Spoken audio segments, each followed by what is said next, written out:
The word workbook refers to any Excel file. You can open a blank workbook and start from scratch, or to open a workbook that you've created in the past, on the File tab, click Open.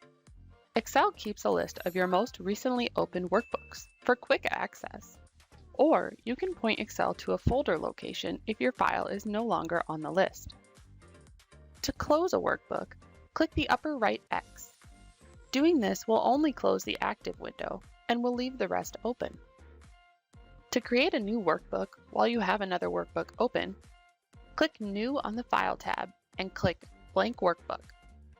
If you're sick of clicking through the Start screen, you can turn it off under the Excel options, General, and by unchecking the Show Start Screen option.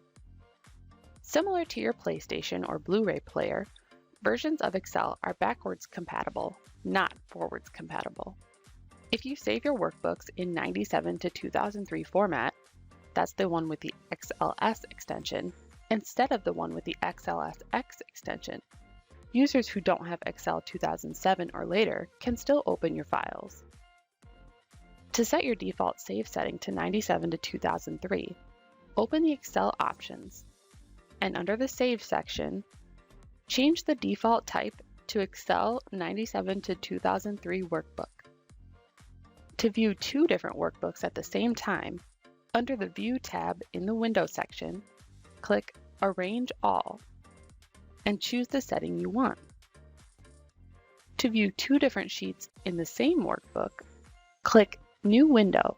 Now you can edit two different sheets without switching back and forth.